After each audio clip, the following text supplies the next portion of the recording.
Olá, tá começando o 114º episódio do A Fonte da Gigahertz, patrocinado nessa semana pela Vero, assinatura de cafés especiais, e pela Gorilla Shield. Quem tá falando aqui é o Marcos Mendes, e assim como toda semana, o Felipe Espósito também tá por aqui. Beleza? Tudo certo, Marcos. E aí, como é que vai? Tudo bem também, quero saber o quanto você está comemorando, se está comemorando assim como eu estou. E também um pouco reparou a ironia de que foi a gente falar de Ted Lasso, acho que não precisa mais de Ted Lasso, já passou, etc. Falaram, Tamo conversando sim, tá? Pois é, fez várias notícias que a gente sempre repercutiu aqui na fonte. De vez em quando aparecia alguém do elenco, alguém da produção que falava, Ted Lasso seria legal, mas a gente não sabe se o Jason Sudeikis quer Ted Lasso. E agora saiu uma reportagem do Deadline falando que sim, que a quarta temporada de Ted Lasso está em negociação com alguns dos atores, artistas principais aí das outras temporadas.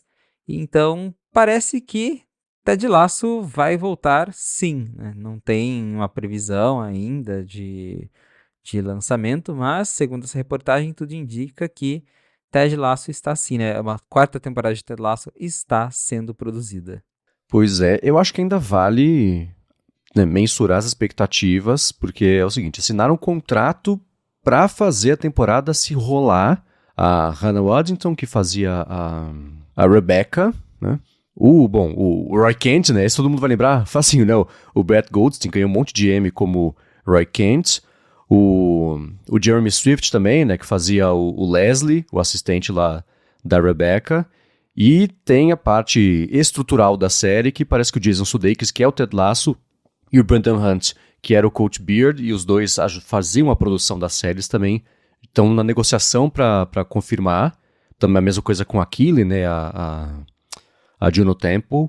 Então, nesse momento, tem tinta no papel, só. Ou um docu-sign em algum lugar assim. Se rolar a temporada, vocês fazem? Fazemos. Tá confirmado isso, né? Não é que a série está confirmada que vai voltar exatamente, mas melhor isso do que nada. Então, que bom.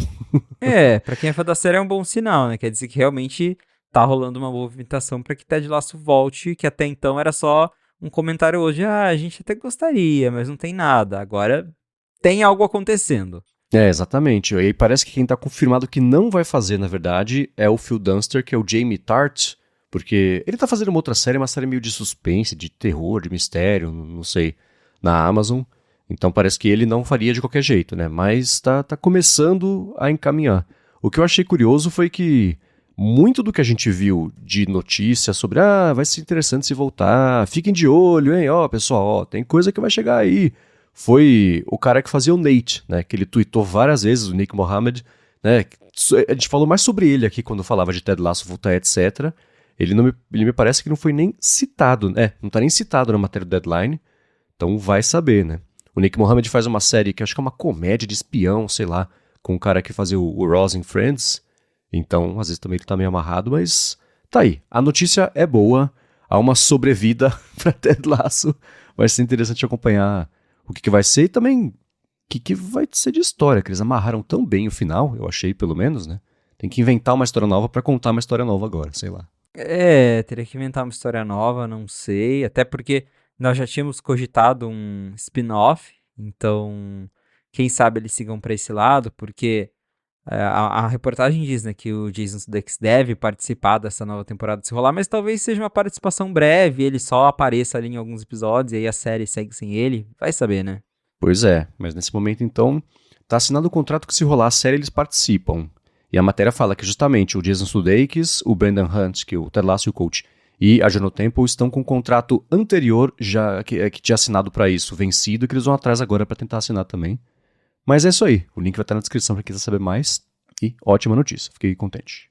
Em breve o segmento de Apple TV Plus do A Fonte volta. Exatamente, porque eu tô com saudade dele. Agora, na semana passada, a gente falou sobre... Antecipou não, né? Que o episódio saiu logo depois do lançamento do Apple Podcasts Web. A gente tinha falado que ia rolar. E rolou mesmo. Tô trazendo aqui como follow-up só porque para atualizar quem talvez não tenha entrado e visto. Agora tem o Apple Podcasts tem essa versão web com sincronia com a conta. Você pode ouvir sem ter conta também. E é uma opção a mais para quem, por exemplo, até no ADT a gente comentou essa semana, um ouvinte falou, ou foi na hora de trabalho, não lembro. Que, putz, foi no ADT. Eu escuto pelo PC, no Windows, pelo trabalho e tal. Alguém tem aí uma plataforma para recomendar? Então pode ser uma opção para bastante gente aí. Com certeza. O que eu comentei na semana passada, acho que esses web apps da Apple, o foco está em usuários de iPhone, principalmente que não tem um Mac, que tem um PC Windows. E o aplicativo é essencialmente que dá para fazer no aplicativo de Mac, mas na internet. Então, para quem tem um Windows, às vezes no trabalho, quer usar o Apple Podcasts, tá aí, uma opção. Exatamente. Agora, um outro assunto que é quase perene aqui, que não é toda semana, mas é sempre, é o papo de dobráveis. A gente falou sobre dobráveis aqui É o novo recentemente. carro. Exatamente, né? Agora que acabou o principal rumor de dos últimos anos, outros tomaram lugar. Os dobráveis são pelo menos um desses rumores aí que tomaram esse lugar. E a gente tinha falado sobre como o Mark Gurman tinha comentado de o planejamento é fazer talvez o que seria um Mac dobrável para virar um tablet, e aí o iPad dobrável que poderia ser um telefone, etc. Tem muita especulação a respeito disso. E o Ming-Chi Kuo comentou que agora internamente lá na Apple a previsão de lançar um iPad e um MacBook dobráveis, ela era para 2026, agora foi lá para 2027, talvez 2028. Então, assim como os rumores avançam, a data de lançamento prevista também segue avançando, né? Então, talvez agora só em 27, 28. 26 parecia meio em cima da hora mesmo para uma coisa dessa. Porque geralmente, quando faltam 2 anos para ser alguma coisa grande assim, a gente costuma ver, 1 ano e meio basicamente, né? A gente costuma ver mais rumor, né? Começa a aparecer projeto CAD e unidade dummy de teste, não tinha nada disso. Então aí, 27 ou 28. Sempre vai mudando o ano, vai indo pra frente. E de novo, me parece que a Apple está experimentando, claro, com alguma coisa lá dentro, mas que ainda não tem nada certo, não tem uma meta de, este é o produto tal que vai ser lançado em tal data. Então, a coisa tá meio experimental, aí vai testando, vai vendo que ainda não tá pronto e vai empurrando pra frente. E acho que deve continuar assim por um bom tempo mesmo. Pois é, e o Mark Gurman até retweetou o que o Ming-Chi Kuo tinha dito e falou assim, pelo que eu mesmo cacei aqui dentro, ninguém tem a menor ideia de assim, um prazo muito específico, então deve ser mesmo 27, 28. Então tá aí, pra quem tava com esperança sobre isso, dá pra guardar mais dinheiro pra comprar lá, porque parece que deve ser 1 ou 2 anos aí, depois do que vinha sendo esperado. E agora uma coisa que é um pouco mais próxima, e essa me deixou bem contente, foi uma história que pintou sobre memória RAM mínima nos Macs com chip M4, que a gente comentou aqui há alguns episódios que já dá, se não tinha visibilidade para os dobráveis, tem visibilidade meio imediata agora aí, pelo lançamento desses Macs novos com M4, e que a memória RAM agora, finalmente, o de 8 GB, em época de Apple Intelligence, deve deixar de existir, né? A gente viu com a Apple Intelligence que RAM é bem importante, porque temos aí o iPhone 15 não Pro, que tem um chip bem atual, mas não tem 8 GB de RAM, e aí já ficou de fora do Apple Intelligence. E agora, Mark Gurman, que já tinha jogado no ar aí, que a Apple está planejando o lançamento dos primeiros Macs M4 para o final do ano, soltou que a Apple está testando, fazendo teste com esses Macs M4, e que pelo menos nesses testes, principalmente relatos vindos de desenvolvedores que veem lá nos logs dos aplicativos deles, os modelos de Macs que estão rodando os apps, todos esses Macs M4, nenhum deles foi mostrado ali com 8 GB de RAM. São todos com 16 ou 32, mas nenhum com 8 GB. Claro que a opção pode continuar existindo, talvez, mas isso talvez seria um indício ali de que a Apple estaria focando agora finalmente em Macs com um pouquinho mais de RAM, porque isso daria mais liberdade para ela até melhorar o Apple Intelligence no futuro, né? Trazer um avanço mais significativo para os Macs M4 em diante, que teriam mais RAM, então quem sabe, mas seria uma boa, porque essa discussão ela já rola há um tempo, né? Já há bastante tempo, na verdade, dos Macs com 8 GB como padrão. Até teve um executivo da Apple que disse numa entrevista há algum tempo, falou, não, o 8 GB do Mac equivale a 16 do Windows, porque a otimização, o Apple Silicon, tudo unificado. Mas a gente sabe que no fim das contas é importante sim ter mais RAM. E essa discussão, né, foi reacendida também, porque a Apple lançou aquele MacBook Pro M3 base, que não tem os chips mais avançados, que ele tem 8 GB de RAM. O pessoal falou, pô, 8 GB no MacBook Air? Tá, 8 GB no MacBook Pro, que a pessoa compra, né, pensando em trabalhar com programas mais pesados. Não sei, então, quem sabe, né? Mas eu acho que agora realmente seria a hora, principalmente considerando os recursos de IA, seria a hora de aumentar a RAM base dos Macs. Para laptop, principalmente, eu consigo imaginar isso. É que, não sei, né? Os desktops geralmente seguem meio na mesma linha também, mas não sei. Para laptop, eu consigo imaginar 16 GB de RAM. Talvez porque eles devem ser os primeiros que vão sair. Mas hoje em dia, 8 GB de RAM é como, sei lá, se comprar um iPhone com 32 GB de espaço, né? Acho que já passou. Especialmente considerando isso tudo que vai aparecer agora de demanda, principalmente por conta de IA. Comprar até recentemente 8 GB até dava, né? Até, putz, você sabe o que você está comprando. Então com 8 GB era aquela coisa assim, você sabe que está abrindo mão de um pouco de desempenho e memória mesmo. Mas a partir de agora acho que 16 teria mesmo que ser o mínimo. O que não quer dizer, e essa é a má notícia, que o modelo de base vai seguir com o preço de modelo de base. Pode ser que aumente um pouquinho o preço para ter logo a partir desses 16 GB aí.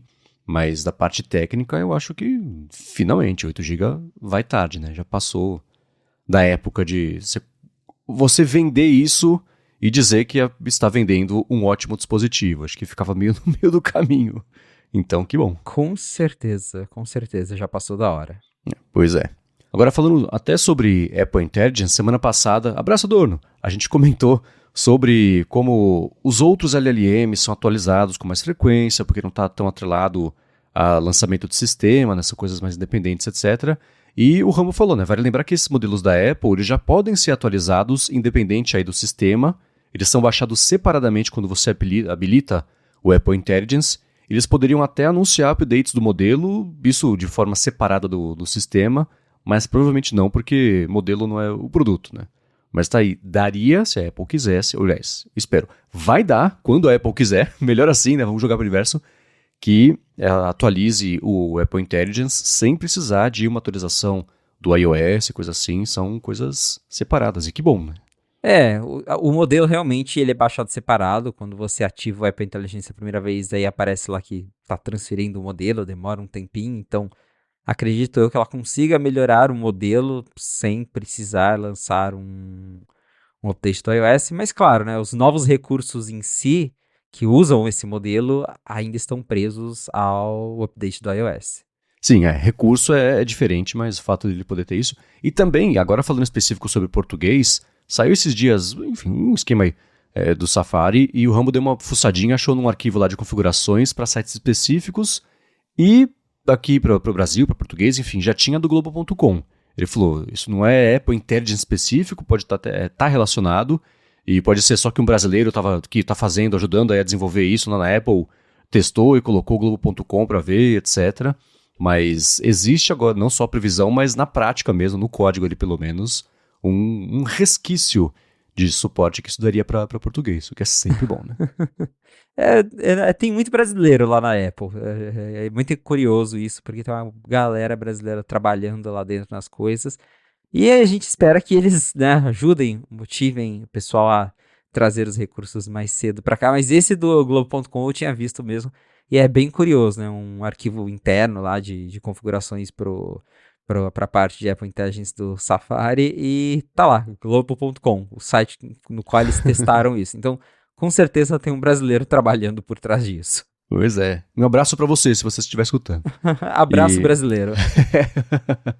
E nesse fim de semana foi a primeira vez que eu testei no iPhone do meu irmão, ele colocou o beta, a Apple Intelligence. É engraçado que ele me deu o iPhone na mão, eu não sabia o que fazer para testar, para usar.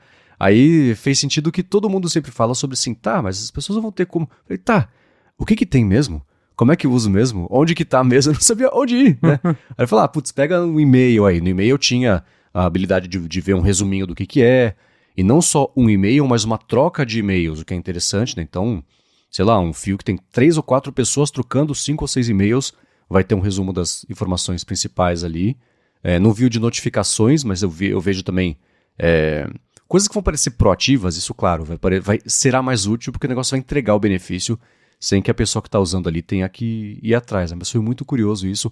E no Safari mesmo, que também tem a opção de resumir, eu abri lá, acho que estava aberta já uma página, mas era em português, aí não tinha. Aí eu fui pro 95 Mac, aí acessei uma notícia. Putz, onde que era mesmo? Tem que resumir, mas... Então teve um atrito, assim, pra tirar mais benefício disso, né? Até pra ativar a Siri, ver a animaçãozinha bonitinha, colorida que aparece lá. Mas eu falei, tá, e agora, né? Foi uma sensação meio curiosa. Te fala sobre isso aqui, sabe, domina, etc. Mas na hora de testar mesmo, eu falei, putz, o que é mesmo? Onde tem mesmo? Como é que funciona mesmo?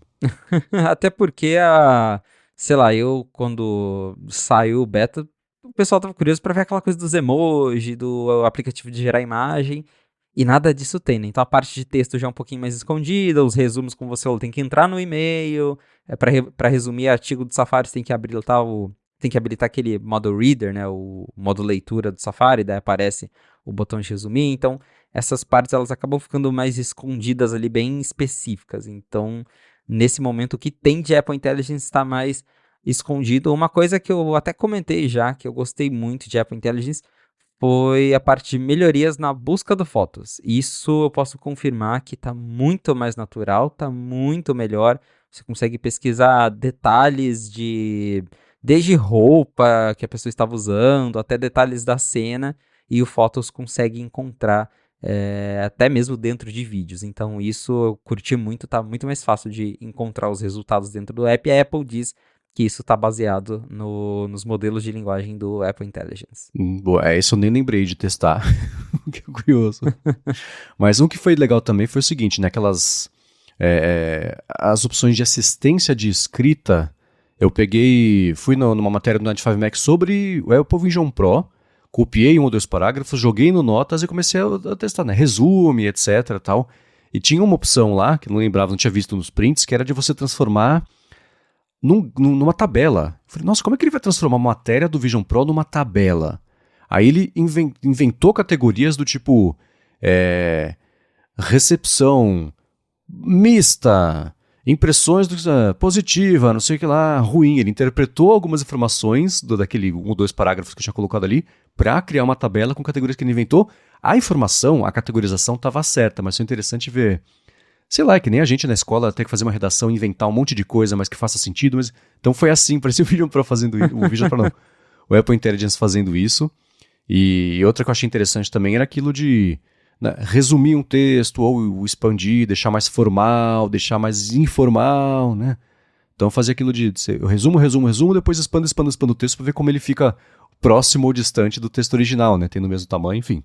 Deu para testar isso aí, mas o mais curioso foi, testa aí. Falei, tá, não sei o que fazer.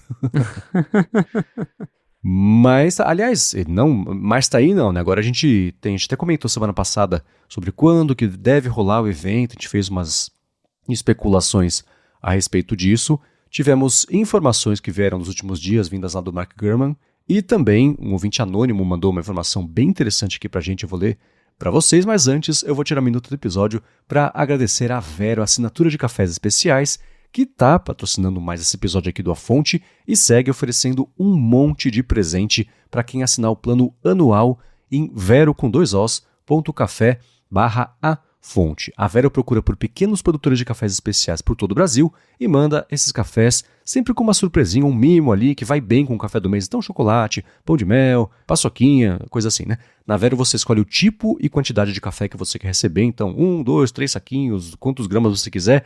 Do café com uma torra mais clara, uma torra mais escura. Você pode receber ele em grãos para moer na hora, que como eu faço. Ele já moído, né? Recebeu café em pó, em cápsula para usar em maquininha também de expresso. E eles torram os cafés todo dia. Então o café que você recebe foi no máximo aí torrado há alguns dias. Então um café de qualidade, recém-torrado, e especialmente se você moer na hora, aumenta muito quando você vai passar a gostar de que nem precisa de açúcar, é uma maravilha, se você gostar, você vai ver como é bom ter um café fresco ali, de qualidade. E os cafés vêm também com uma explicação, um encarte que mostra não só quem que é o produtor, a região, a variedade, mas também como aquele café específico do mês é melhor, se valoriza mais fazendo a extração, a proporção entre o pó e a água e também outras harmonizações que você pode fazer ao longo do mês, né, com comida, coisa assim. E se você for em vero.café/afonte, você pode aproveitar uma oferta nova que é a seguinte: assinando o plano anual, você vai receber um par de xícaras, uma prensa francesa, que é um jeito que eu adoro de fazer café, um moedor manual e um guia de preparo. Já se você assinar o plano mensal, você recebe R$20 de desconto no primeiro mês da sua assinatura. O plano anual, lembrando, é um excelente presente que você pode dar para alguém também, super criativo, vai ser um ano de presentes que a pessoa vai receber. Então, acessa lá, vero.café/afonte, faz a assinatura do plano anual para receber o par de xícaras, o moedor manual, o guia de preparo e a prensa francesa, ou então R$20 de desconto no primeiro mês da sua assinatura. Mas tem que ser por meio do link vero.café/afonte, ou então com o cupom AFONTE quando for fazer o checkout. Link também na descrição para facilitar. Muito obrigado a Vero pelo patrocínio de mais esse episódio aqui do A Fonte e por ser aqui o café oficial da Gigahertz. Valeu, Vero! Muito bem, a gente vinha especulando, será que o evento vai ser no dia 10, que não é um dia da semana que a Apple costuma fazer evento, mas dia 11 de setembro, dia 12 já está no meio da semana. Quando será que vai rolar o evento? Pode ser uma semana antes, aí quando que vão chegar os convites? De acordo com o Mark Gurman, o evento deve acontecer em 10 de setembro.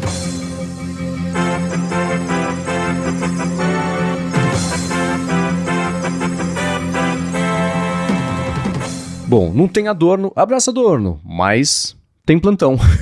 Porque... Hoje teve plantão sem Adorno. Exatamente. A gente gravou aqui o episódio, falou sobre o rumor de que o evento poderia ser no dia tal, a gente até que ia ver como é que ia fazer para gravar a fonte, porque a gente ia trazer para vocês novidades. Enfim, ao longo do episódio talvez até tenha aqui uma menção a data antiga ou não, que podia ser no dia 10, não ia ser no dia 11, sim no dia 10, etc. Mas entre a gravação aqui, eu estava prestes a publicar o episódio, a Apple... Ela publicou o convite do evento, que agora sim dá para confirmar. Data, como é que vai ser, né? O que vai rolar? Pois é, agora é oficial, chega de rumores. A Apple confirmou que o evento será no dia 9 de setembro. E como a gente já comentou aqui durante todo o episódio, em outros episódios, são esperados os iPhone 16, né, os 4 modelos de iPhone 16, Apple Watch novo, AirPods 4. Então vai ter bastante coisa... Mas, contrariando, né, Mark Gurman e contrariando os rumores, vai ser no dia 9, não no dia 10, o que é pouco habitual, que a Apple costuma fugir do dia 11 de setembro por razões óbvias, mas dia 10 nos Estados Unidos vai rolar debate e provavelmente ela não quer competir com o debate nas notícias, até o VMA, né, o evento de música, também ia ser dia 10, mudaram para o dia 9 justamente para não competir com o debate, então a Apple decidiu fazer a mesma coisa. Maravilha, então confirmado, não vai atrapalhar tanto a fonte, a gente vai acabar gravando provavelmente na terça-feira, dia 10, para trazer as novidades aqui, os comentários, enfim, para vocês. Então, até o final do episódio, se pintar a gente falando aqui, o evento vou ver no dia 10, esquece, é dia 9, tá? Esse aqui é o remendo que a gente ia pôr no episódio, mas é isso aí, então que bom. O evento It's Glow Time, né, que a Apple chamou no convite. É, It's Glow Time e o convite pela imagem... É basicamente aquela animação do Apple Intelligence que dá pra imaginar que vai ser o foco do iPhone 16 ou do evento em si, que vai focar bastante em algum novo recurso de inteligência artificial, além do que a gente já conhece de Apple Intelligence, chuto eu que eles prepararam alguma coisa exclusiva para os novos iPhones. Então, pela arte do evento, que lembra aquela animação nova da Siri, que é toda brilhante, né, o Glow Time também, dá a entender que o foco vai ser inteligência artificial mesmo. Exatamente. Aliás, o efeito... Bom, tem um link, tá no site no apple.com, o primeiro destaque nesse momento já é esse efeito assim. Tentei ver no site brasileiro como traduziram, não tem o destaque ainda, mas imagino que vai ser tipo, é hora de brilhar, algo assim. Mas tá aí, dia 9 confirmado, agora a gente volta pro episódio que estava gravado.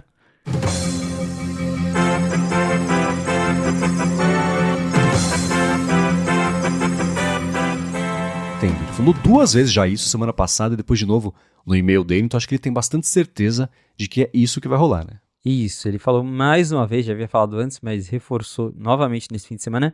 Então, provavelmente entre hoje e quarta-feira, a Apple deve convidar a imprensa, geralmente o convite sai 2 semanas antes. E aí ele falou que o esquema vai ser igual dos outros anos, né? A pré-venda lá nos Estados Unidos deve começar no dia 13, na sexta-feira, para que a venda oficial comece no dia 20 de setembro. Então esse deve ser aí o cronograma da Apple para os próximos lançamentos. Falta pouco. Falta pouco, é claro que aí eu e o Felipe vamos combinar aqui uma data, um horário, enfim, para gravar a fonte, para não gravar na segunda-feira, e aí na terça-feira tem notícia sobre iPhone novo, né? Então a gente vai organizar para fazer isso.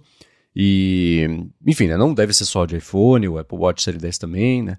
AirPods, pintou. Aliás, a gente pode até. Eu vou puxar para cima aqui uma notícia sobre que ele falou que AirPods também devem ser atualizados.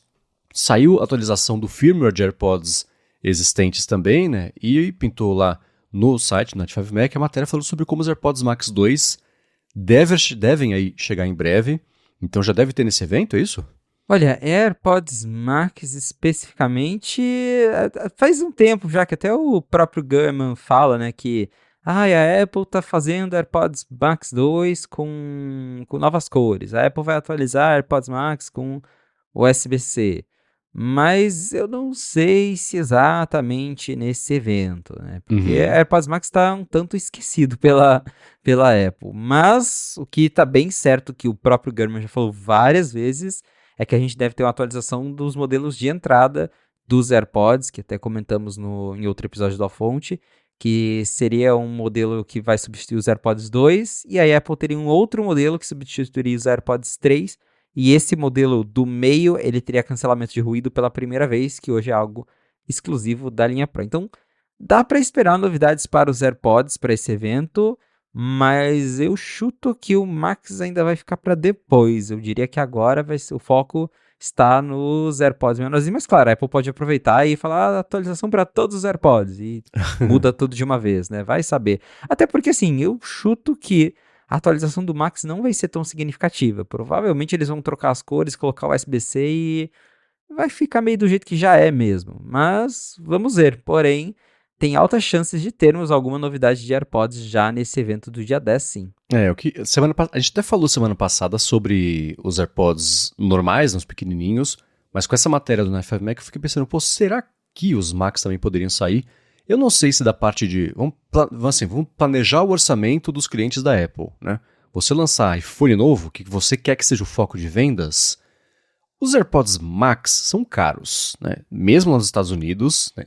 Então faz sentido lançar, por exemplo, quando for ou com um MacBook, que também é caro, mas ainda assim os AirPods Max você tende, né, o fone grandão tende a usar mais em casa do que na rua. Tem quem use na rua, não é esse o ponto, mas eu fico imaginando, né, quando você lançou o iPhone, você tem que otimizar a venda do iPhone. No máximo você lança um acessório tipo o Apple Watch, que é mais conceitualmente conectado, ou também fone de ouvido, mas os AirPods Max parecia um pouco fora mesmo. Mas como eu tava aí, que os AirPods Max devem chegar em breve, falei, será que é tudo isso no mesmo evento?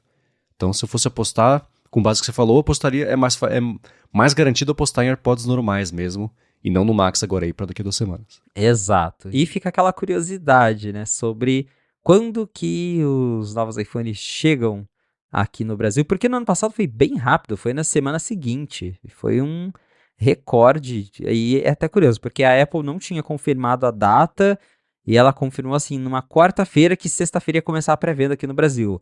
Não sei se o Tim Cook ficou bonzinho e falou, manda lá pro Brasil também, vai, sobramos aqui, manda lá, porque foi muito de última hora, mas adoraria que o lançamento aqui acontecesse pelo menos na segunda leva, né? Primeira leva talvez é sonhar demais, porém temos uma fonte que nos contou que tem uma chance de rolar na primeira leva, né, Marcos? Então, exatamente, um ouvinte anônimo, é claro que não vai dar nenhum detalhe sobre quem é a pessoa, nem onde ela trabalha, mas disse o seguinte, que tem umas 3 semanas que já tem ali por perto, já recebeu película pro iPhone SE 2024, então fica aí pode ser que isso também já pinte nesse evento mesmo de iPhones que deve falar daqui a 2 semanas, e que tem o mesmo design do iPhone 13 e do iPhone 14, e que ele falou o seguinte, né, tudo indica que o lançamento do iPhone 16 aqui no Brasil venha já na primeira leva, na primeira remessa, porque internamente lá no lugar onde ele trabalha, já aconteceram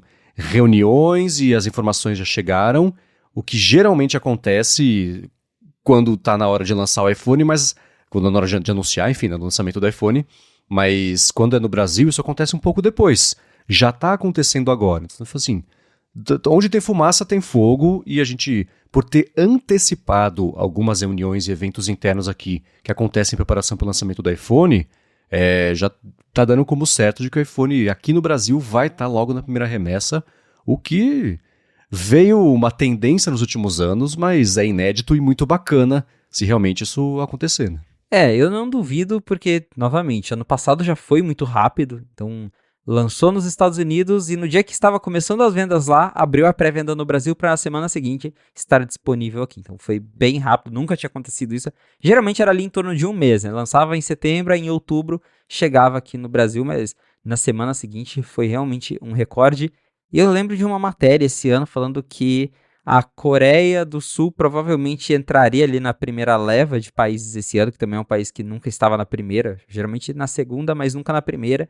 E uma reportagem falou que a Apple iria priorizar a Coreia do Sul, que ela ia entrar na primeira leva.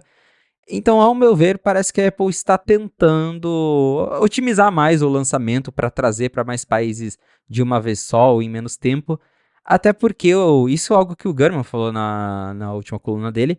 Esse finalzinho de setembro, ele ainda entra no atual trimestre fiscal da Apple. Sim. Então, quanto mais países ela conseguir colocar iPhone já agora em setembro, ela consegue aumentar um pouquinho esses números de vendas no trimestre, que para ela é ótimo. Então, me faz bastante sentido, né, pensar que a Apple vai sim tentar aumentar a lista de países onde ela já lança o iPhone logo de cara na primeira leva. E aí dá para fazer duas leituras, né? E a gente viu, por exemplo, o rumor, a Apple aumenta o pedido de fabricação. Depois, não, ela não aumentou, ela manteve o pedido em relação ao ano passado. Então, como é que... o jeito pessimista, talvez, de olhar para isso, assim, ela sabe que a demanda, por algum motivo, vai ser mais baixa. Como é que você compensa isso? Você deixa disponível em mais países de cara, porque aí equilibra, né?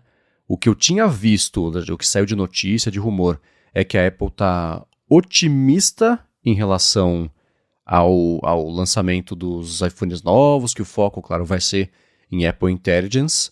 Então, o outro jeito de interpretar é, ela sabe que vai vender bastante, já vai logo de cara mesmo colocar isso aí, conseguiu aumentar a fabricação, ou achou um jeito de, como é de navio, fazer o navio ir mais rápido para distribuir nos países agora, estoque e etc. E tem que ver também quantas unidades vão estar disponíveis no lançamento, né? Porque você falar que está disponível no país tal, e a gente sabe, né? Vai estar disponível. Aí 2 semanas de espera até entregar, então você pode, nesse meio tempo, fazer o quanto for, mas se os estoques acabarem rápido, a gente sabe que veio um estoque inicial pequeno, mas ainda assim ela achou que era melhor lançar no Brasil e em outros países, vai saber, né? Logo com o lançamento, o anúncio principal, para gerar a demanda e o interesse, e aí normaliza o estoque como der, ou não, ou vai ter estoque mesmo e vai ser isso aí. Mas tá aí, se for mesmo, se rolar mesmo no Brasil logo de cara, vai ser muito bacana. Vamos ver se isso se mantém Inédito. para mais produtos e no futuro também, mas comemorar quando dá, né? Pelo menos dessa vez, pelo que essa pessoa está dizendo aqui pra gente, vai rolar. E muito obrigado, é claro, por ter mandado aqui essa informação pra gente. Fiquei bem contente de a gente receber. Valeu! Agora, também falando de iPhone, especialmente de lançamento de iPhone novo, você publicou lá no 95 Mac uma matéria falando sobre as Fine Woven, né? Que a gente lembrava que existia só pra falar mal. Aí sumiu. E parece que, o quê? Tá acabando estoque? Você falou, né, da gente falar mal. Parece que agora só se fala em outra coisa, porque depois daquela leve inicial de comentários negativos que o pessoal tava devolvendo, ninguém mais falou de Fine-Woven, nem pra falar bem, nem pra falar mal. O povo esqueceu que existe, né? Ficou esquecida no churrasco. E agora a conversa reacendeu, porque nós vimos, e até o Mark Gurman também falou a mesma coisa, que o estoque de Fine-Woven tá esgotado, tá acabando. Então, se você abre lá a loja da Apple, principalmente a loja online dos Estados Unidos, tem vários acessórios Fine-Woven, tanto de pulseira de Apple Watch, de capinha de iPhone 15, que tá desaparecendo, ou que já tá lá esgotado, ou que tá com prazo de entrega alto. Se você procurar lá a opção de pick-up na loja, né, de retirada, também algumas lojas já não tem mais, e o Gurman até falou que conversou com alguns funcionários e que eles confirmam que não tem mais estoque de Fine-Woven. E o que isso quer dizer? Quer dizer que a Apple vai descontinuar a Fine-Woven? Não necessariamente, porque como a gente sabe, a Apple faz aquela atualização sazonal de cores de acessórios, então é natural que com o lançamento de iPhone 16, Apple Watch Series 10, ela vai lançar novas cores de capas, vai lançar capas atualizadas para encaixarem nos novos iPhones, porque o design deve mudar um pouquinho, tem o botão novo, então a capinha vai mudar. E aí pode ser que Até no começo do ano tinha um leaker que falou, a Apple tá desistindo da produção das capinhas Fine-Woven, pelo menos dos modelos atuais, porque produziu um monte, não tá vendendo, e ela não vê mais razão para continuar para continuar produzindo mais capinhas para a linha atual, porque a demanda não tá grande. Então, pode ser que, né, seja o fim da Fine-Woven, mas pode ser que só tenha esgotado mesmo, porque a Apple já deixou de fabricar as capinhas e pulseiras para os modelos atuais e está focando já na produção do que vem aí. Mas eu fico curioso para ver se vai ter alguma diferença, se eles vão anunciar uma Fine-Woven 2.0, falar, agora está ainda mais resistente, está ainda melhor. Ou se vai ser a mesma coisa de novo até eles perceberem que ninguém quer mais isso e desistam de vender. Mas tá aí, né? E mais uma confirmação de que o lançamento de iPhone está bem próximo, porque quando rola esse esgotamento de acessórios, geralmente é porque tem alguma novidade chegando. Eu tenho expectativa de que a Apple mantenha a ideia de fazer uma capa, um material amigável ao meio ambiente que funcione como alternativa premium ao couro, mas não é possível que ela só vá trocar a cor e lançar a mesma coisa, porque ela própria parou até de tentar defender. A Fine-Woven, o negócio da Amazon, quem compra esse produto devolve, você tem certeza? Ela ficou, eu não sei se para o grande público, mas entre a gente conhecida como a capinha ruim, e para o grande público, você sabendo ou não, ia arriscar rápido, a gente vê nas lojas, né? Então, eu espero, não é assim, não espero, eu torço, mas a minha expectativa é que ela tenha desenvolvido um novo tipo de material, ou que seja, né, uma capinha com uma trama mais caótica, e porque se riscar tudo bem. Imagina, por exemplo, aquela pulseira Orgulho do Apple Watch, que era parecia um tricô, tudo colorido assim. Sim. Então, se riscar, você nem sabe, ninguém viu, né? Se a árvore cai na floresta, ninguém vê se ela caiu. É isso, tá riscado lá, mas você não consegue ver. Eu imagino que pode acontecer alguma coisa assim, mas aí eu não sei.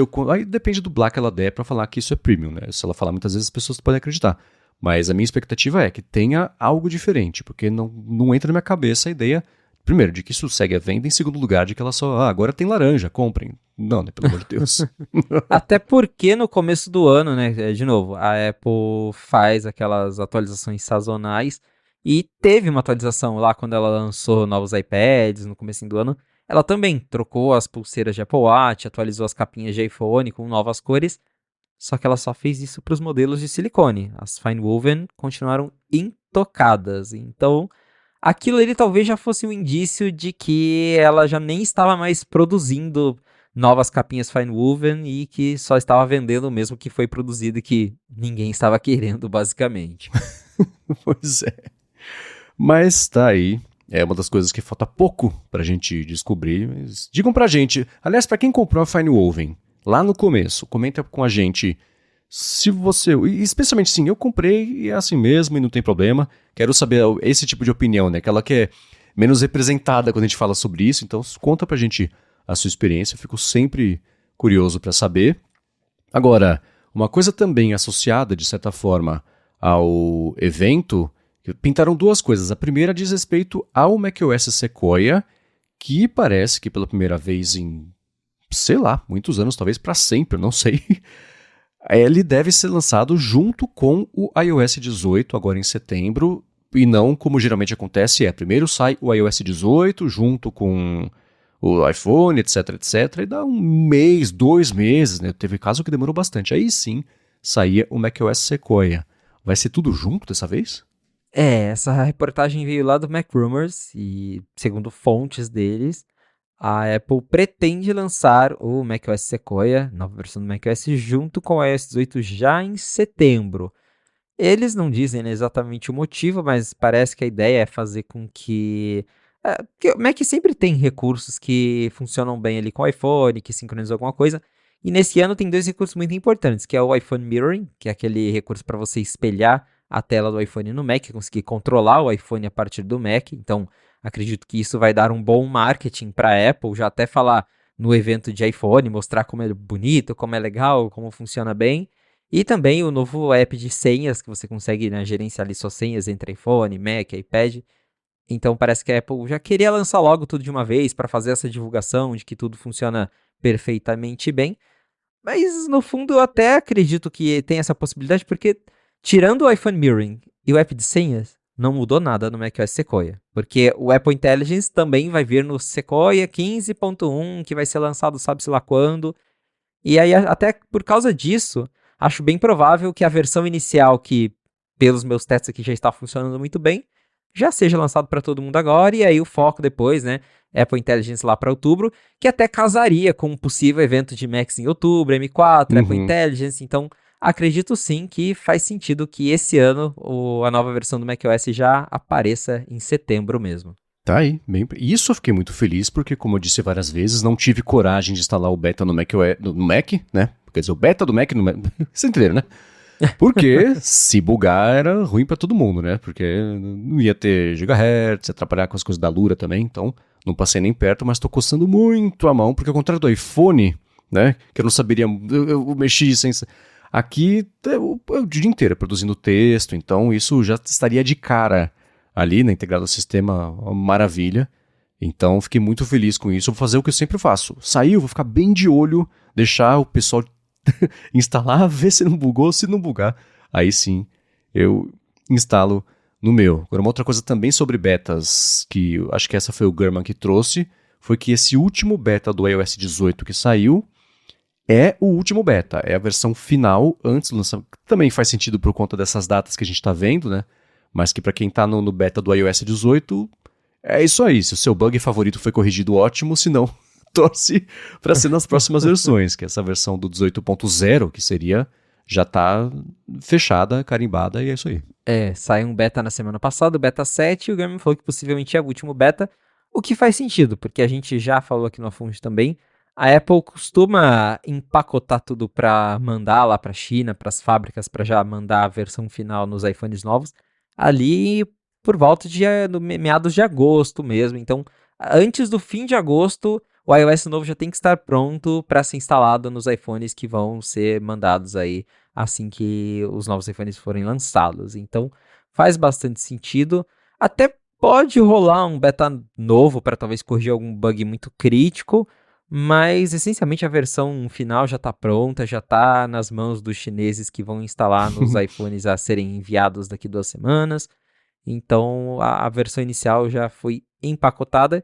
E o Gurman até comentou, né, que isso aconteceu até, né, a Apple estava priorizando bastante fechar logo essa versão 18.0, porque o foco é realmente trabalhar no 18.1 com o Apple Intelligence, que está em beta, e esse sim deve sair em outubro só. Então, provavelmente já fecharam o que tinha que fechar de iOS 18.0 para se dedicarem ao Apple Intelligence. Então, é bem provável que essa semana, por exemplo, o beta que saia seja um beta do 18.1, porque semana passada saiu só o 18.0 beta 7. Então, essa semana deve sair um outro beta do 18.1 com Apple Intelligence. E aí, acredito que daqui para frente esse seja o foco mesmo. E geralmente o que acontece é assim, depois que sai o 18.0, dá, sei lá, uma semana, sai um 18.0.1, corrigindo um outro bugzinho, uma coisa assim. Então esses costumam sair mesmo, mas tá aí, curioso. Às vezes sai até no dia do lançamento do iPhone mesmo. É verdade! Você liga o iPhone e já tem atualização lá, e agora a Apple tem aquele esquema de colocar o iPhone lá numa super máquina, que a máquina atualiza o iPhone dentro da caixa, então para eles acaba não sendo um problema mandar a versão da fábrica com um bugzinho, porque ele já tem jeitos de, assim que a pessoa ligar o celular, ele já estar atualizado ou ser atualizado, né? É verdade, tinha esquecido disso, já aconteceu mesmo. E era curioso porque tinha gente que estava na versão antiga e tinha o backup, ou na versão nova tinha o backup, não conseguia instalar para colocar no antigo e restaurar o iPhone. Então dá esses conflitos de versão mesmo. É curioso. Agora, uma notícia que não é sobre a Apple, é sobre a Meta, mas que diz respeito um pouquinho ao produto da Apple, é do cancelamento de um produto que a Meta vinha investigando para fazer. A gente vai falar sobre isso, mas antes eu vou tirar um minuto do episódio para agradecer ao pessoal da Gorilla Shield, que também está patrocinando o A Fonte e segue oferecendo, se você for em Gorilla Shield, ou passar na descrição aqui e pegar o link, mas for em gorillashield.com.br e usar o cupom GHZ quando você for fazer o checkout, você ganha 5% de desconto cumulativo com os diversos descontos que estão já em vigor ali no site. E a Gorilla Shield oferece uma infinidade de carregadores, ou por indução, ou carregadores de tomada ou de carro e coisa assim. Capinha também, né? Película, se você está precisando aí proteger o seu dispositivo, não só iPhone, mas tem muita coisa para aparelhos Galaxy também. Eles mandaram uma segunda caixa aqui para mim recentemente de produtos para eu testar, para eu ver como é que é, etc. E um do que eles mandaram é o de um controle, um gamepad Bluetooth, que é interessante que ele funciona em PS4, no Nintendo Switch também, em TV até, dependendo do modelo. Ele funciona no Mac e, assim, no iPhone ele não é made for i. Então, se você quiser usar ele no iPhone, tem umas gambiarras que tem que fazer, você baixar um aplicativo terceiro para fazer mapeamento de acessibilidade. Então não é nativo, mas funciona no Mac, Android também, no Windows também. O bacana dele é que ele tem um adaptadorzinho na parte de cima que você pode encaixar ali o seu telefone para jogar se você for jogar com o telefone. Então vira uma coisa só, né? Fica com você segurando o controle e o controle segurando ali o seu telefone e você interage. Eu achei bem interessante isso aí. E se você quiser conhecer melhor não só esse produto, mas os outros todos, eles têm o iTag também, que comentei aqui dia desses, que é um rastreador que você pode colocar, cadastrar alguma coisa sua e usar o Find My para encontrar, para ver no mapa onde está. Também é um produto bem interessante. Então, para ver tudo isso que eles oferecem e aproveitar 5% de desconto cumulativo com o desconto que eles estão oferecendo em produtos lá no site, faz o seguinte: vai em gorillashield.com.br e usa o cupom GHZ, ou então passa aqui na descrição e já clica no link para cair direto no site com o cupom aplicado. Uma última vez, gorillashield.com.br, cupom GHZ na hora do checkout. Muito obrigado, Gorilla Shield, pelo patrocínio de mais esse episódio aqui do podcast e pelo apoio a toda a Gigahertz. Valeu, Gorilla Shield! Muito bem, saiu, sei lá, faz um mês mais ou menos, pelo menos a atualização de que o Facebook, a Meta, vinha trabalhando em um concorrente do Vision Pro.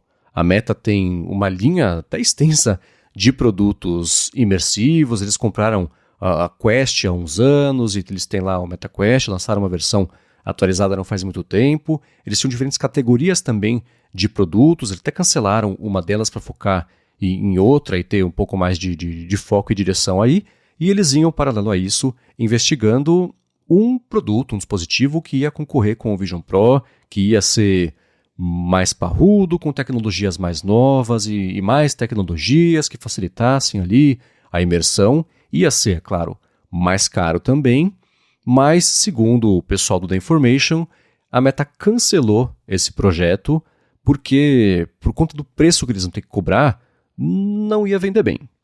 Eu não sei até onde eles estão usando, a Meta está usando The Information para bater no Vision Pro por proxy, para falar que o Vision Pro é caro e que é impraticável você ter um produto desses que a pessoa não vai querer comprar. Porque a Meta passou muito tempo quando saiu o Vision Pro falando assim, olhei pro Vision Pro, o Mark Zuckerberg falou, olhei pro Vision Pro e, cara, não tem nada lá que a gente não ofereça por 1/10, literalmente, do preço. Então, que bom que eles lançaram, vai trazer atenção pro mercado, é bom pra gente esse produto aí, mas não vejo nada que eles ofereçam lá que a gente precise ter.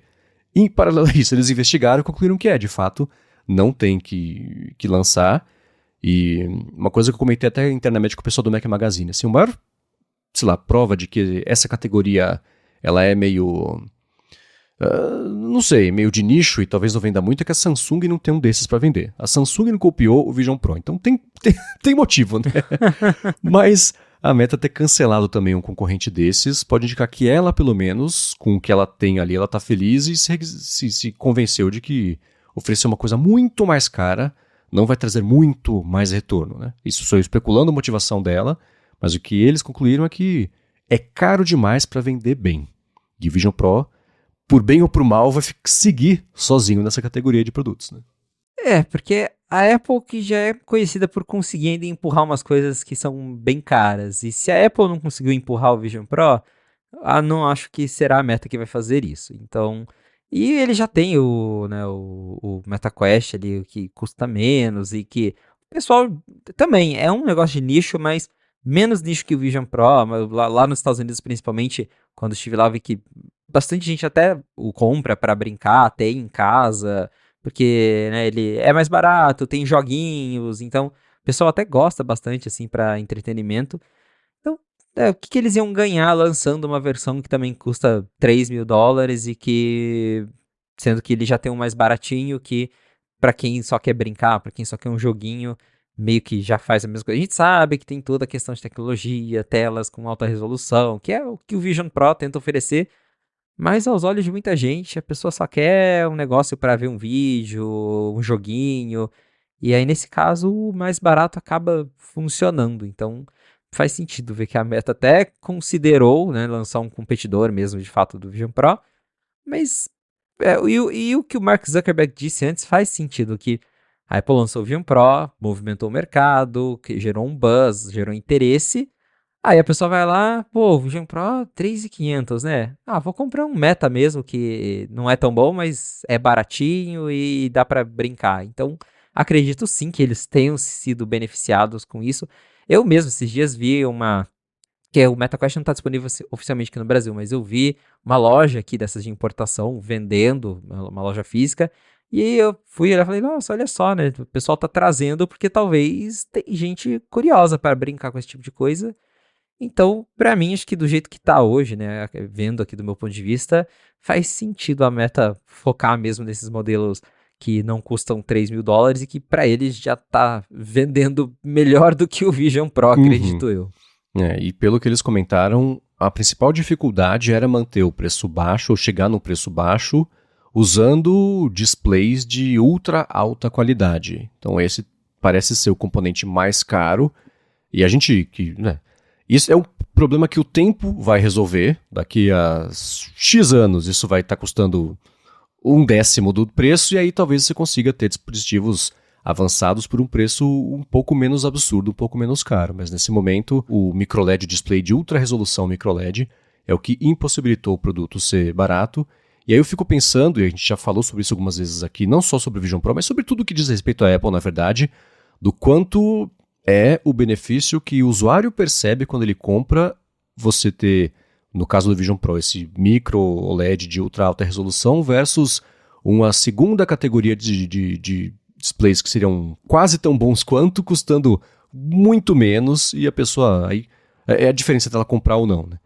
Então, no caso aí da Meta, o display falou, não, gente, não, a gente vai ter que cobrar muito, não compensa o preço que a gente vai ter que cobrar para ter isso aqui, para oferecer essa experiência melhor. O que a gente oferece hoje tá aí, as pessoas estão comprando, um benefício dele é justamente, virou um recurso ser barato em comparação com o Vision Pro, né? Então, parece que eles estão felizes com o que eles têm e vão seguir investindo nisso.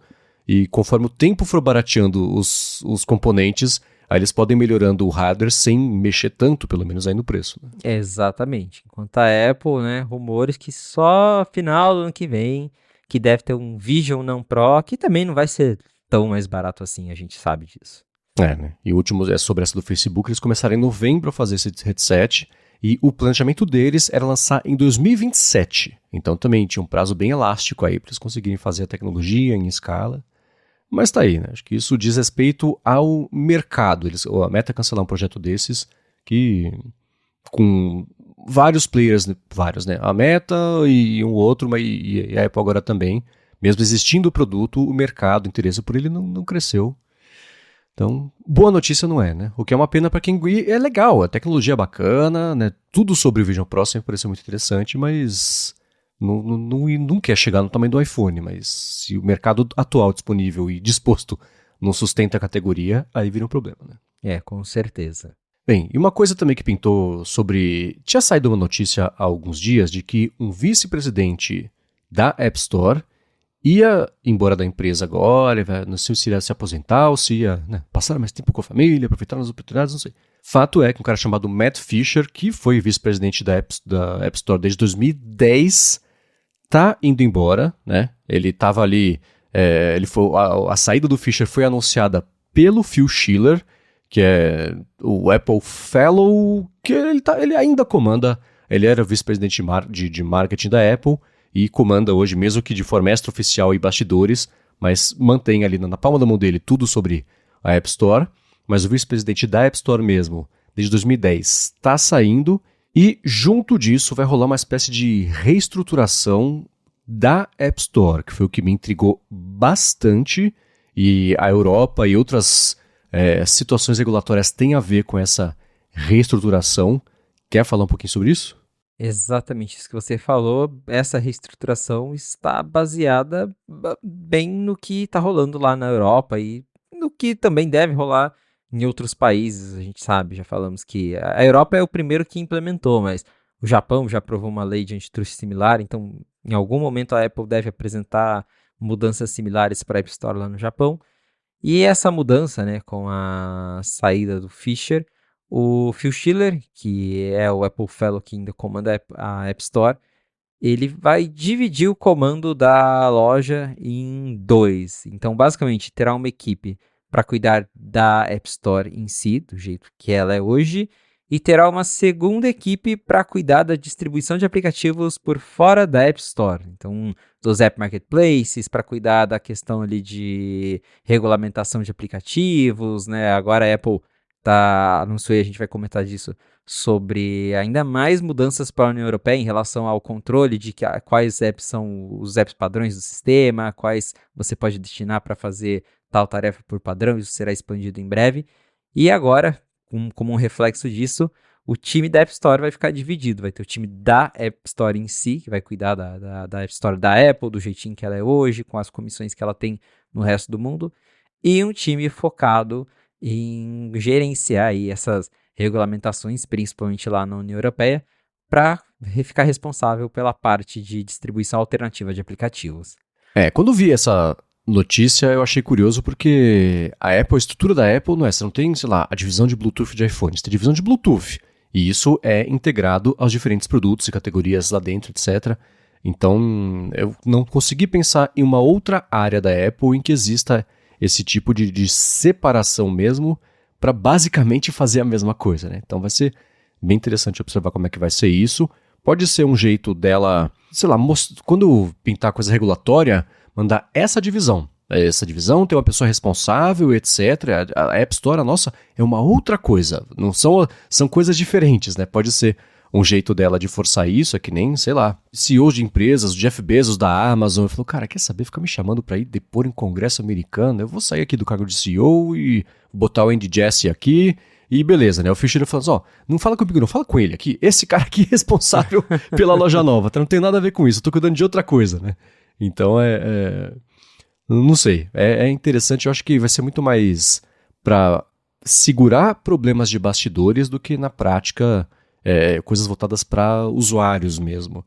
Essa movimentação, mas não deixa de ser interessante. Mas claro que se vocês tiverem opinião sobre isso, mandem para a gente também em gigahertz.fm/feedback. Agora, para finalizar aqui o episódio de hoje, o Mark Gurman, na newsletter semanal dele, voltou a falar sobre as iniciativas, mais de uma, de robótica da Apple.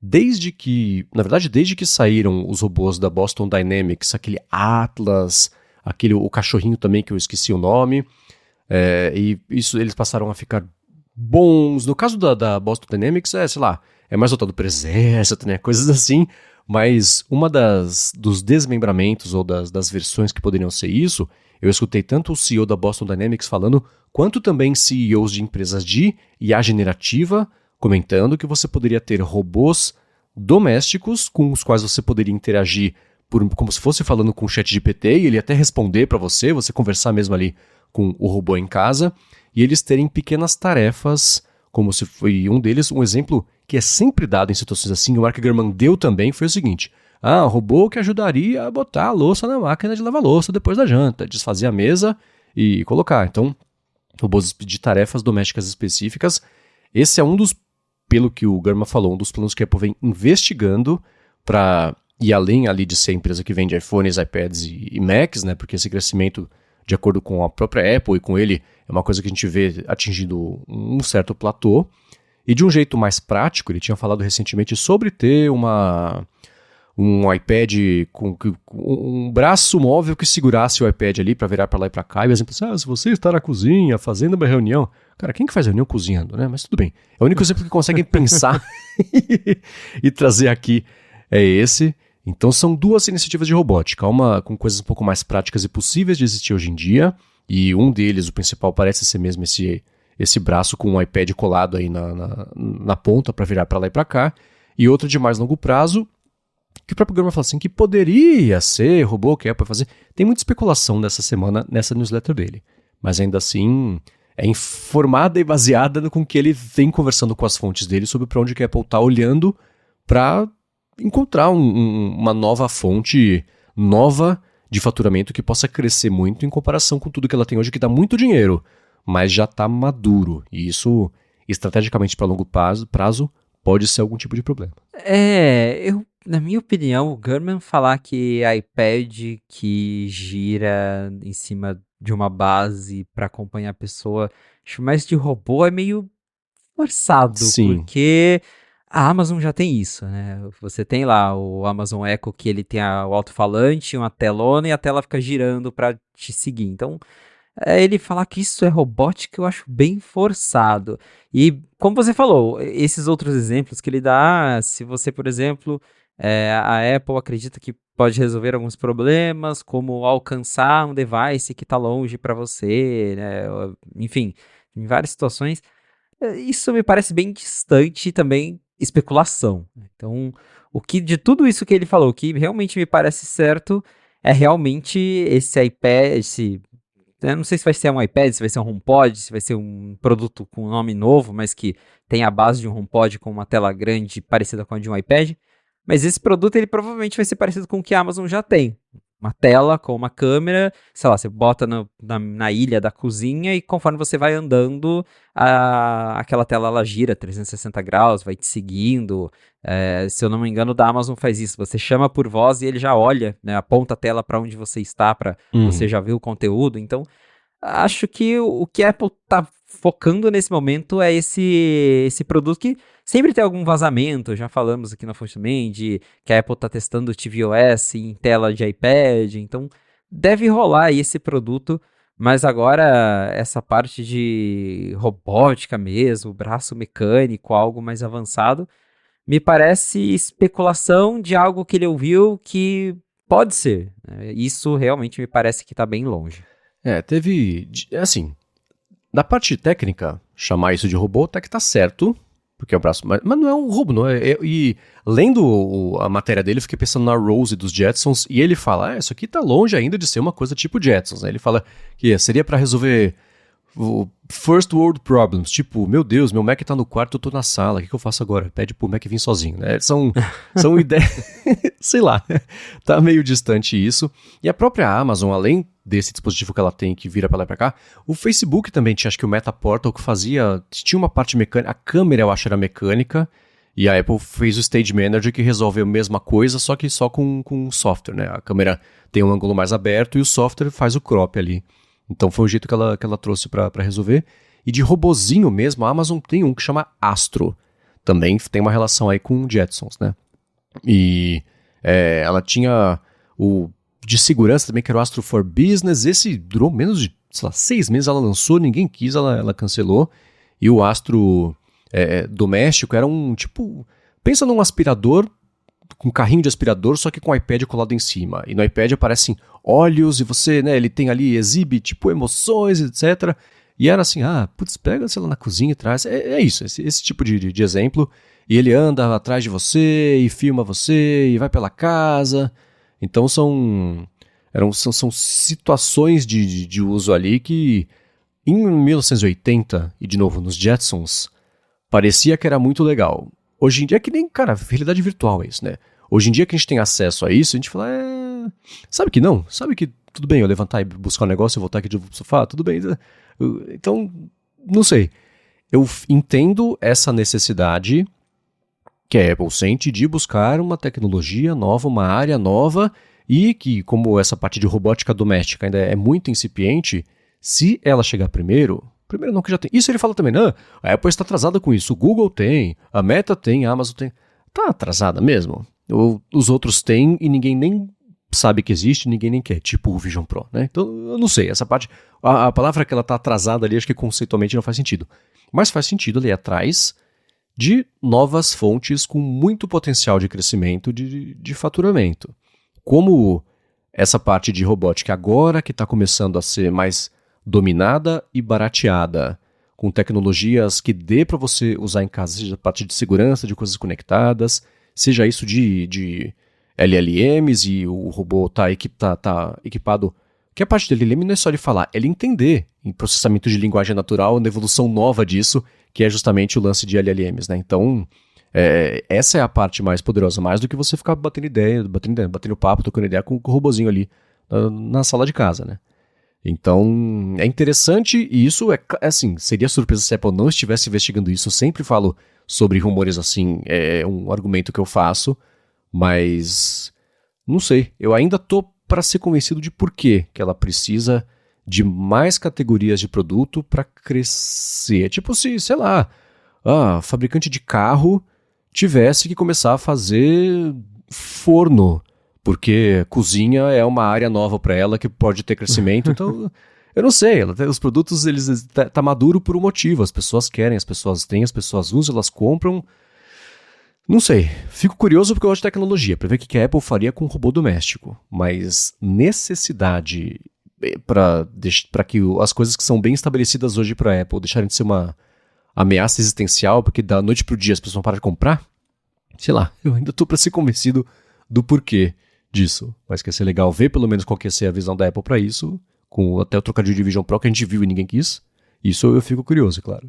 A gente quer ver, tem curiosidade, mas nesse momento eu sou muito investigativo mesmo, que eles estão explorando e nada concreto que vai ser lançado tão cedo, exceto, claro, o tal HomePad, sei lá qual vai ser o nome disso, que vai ser ali o negócio que você bota na mesa e a tela fica te seguindo. Isso acho que tem chance de aparecer nos próximos 2 anos. Agora, essa parte mais avançada de robótica vai demorar e tem isso também, né? Às vezes faz, investiga e aí chega na hora e as pessoas percebem que tá tudo bem levantar e pegar o computador e ao invés de comprar um robô para colocar dentro de casa. Vai saber, né? O futuro nos dirá o que vai acontecer.